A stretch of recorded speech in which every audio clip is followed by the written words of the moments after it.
মাংসতে আমি নুন আর টক দই মাখিয়ে রেখেছি। কড়াই বসিয়ে তেল দিয়ে আলুটা প্রথমে ভেজে নেব। তার জন্য আমি আলুটা দিয়ে দিচ্ছি। আলুটা ভাজা ভাজা করে নেব লাল লাল করে। আলুটা ভাজা হয়ে গেছে, এবার আলুটা তুলে নিয়েছি। এবার কড়াইতে তেল দিয়ে এলাচ তেজপাতা দিয়ে দিলাম। এবার পেঁয়াজ দিয়ে দিলাম। পেঁয়াজটা দিয়ে দিয়েছি। পেঁয়াজটাকে আমি একটু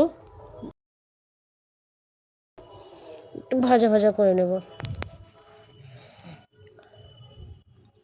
welcome back to my channel মিনতির কিচেন ক্রিয়েশনে নতুন রেসিপিতে সবাইকে স্বাগত। পেঁয়াজের হালকা কালারটা চেঞ্জ হয়ে গেছে, দিয়ে দিলাম রসুন বাটা। রসুন বাটাটাকে ভালো করে মিশিয়ে নেব পেঁয়াজের সঙ্গে। এরপর দিয়ে দিলাম লঙ্কা বাটা। লঙ্কাটাকে ভালো করে মাখতে হবে। লঙ্কাটা যেহেতু বাটা লঙ্কা, তাই লঙ্কাটাকে একটু ভালো করে মাখতে হবে। সেই জন্য তেলে আগে একটু নাড়াচাড়া করে ভালো করে মেরে নিতে হবে, যাতে তার গন্ধটা চলে যায়। এরপর দিয়ে দেব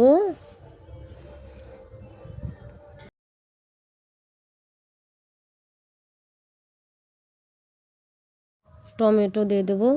যেহেতু আমি মাংসতে টক দই মাখিয়ে রেখেছিলাম, তাই একটা টমেটো দিলাম।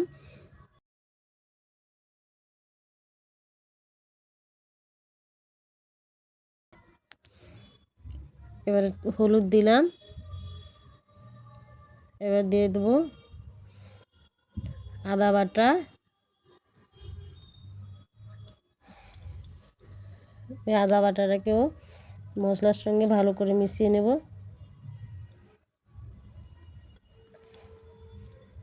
তার জন্য একটু জল দিয়ে মশলাটাকে আরও ভালোভাবে কষিয়ে নেব,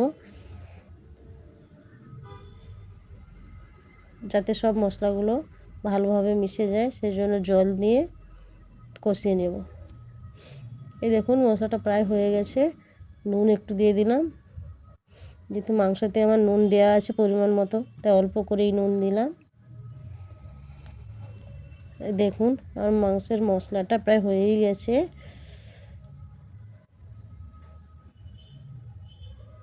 এরপর দিয়ে দেবো খাসির মাংস।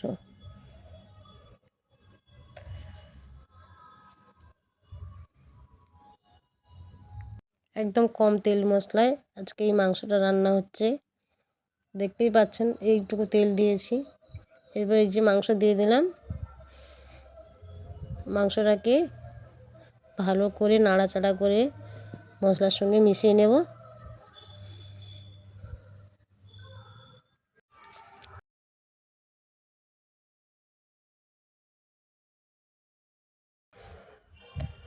এই যে নাড়াচাড়া করে বেশি কষাবো না, হালকা একটু কষিয়ে নেব। যেহেতু প্রেসারে দেব, সেই জন্য আমি বেশি কষবো না। কালারটা দেখুন কত সুন্দর হয়েছে। বাটা মশলায় রান্না, কালারটা দেখুন এত সুন্দর হয়েছে যে কি বলবেই না যে বাটা মশলায় রান্না। এত সুন্দর কালার হয়েছে, দেখতেই পাচ্ছেন।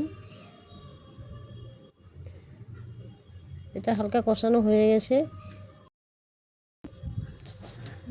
আলু দিয়ে দেবো এটার মধ্যে। আলুটা ভাজা ছিল, সেই ভাজা আলুটা দিয়ে দিচ্ছি। এবার প্রেসার কুকার বসিয়ে হালকা তেল দিয়ে মাংসটা ওর মধ্যে দিয়ে দিচ্ছি। এই যে দেখুন প্রেসার কুকারের মধ্যে সে কষানো মাংসটা দিয়ে দিলাম। 5টা সিটি মেরে নেব আমি। আপনারা যদি একটু শক্ত খেতে চান তাহলে 3টা সিটি দিলেও হবে, তো 5টা সিটি দিলে মাংসটা একদম নরম হয়ে যায়। আর জল দিয়ে দিলাম পরিমাণ মতো।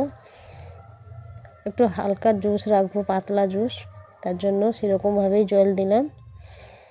দিয়ে ঢাকনাটা দিয়ে দেব। এই দেখুন এরকমই জল দেওয়া হয়েছে।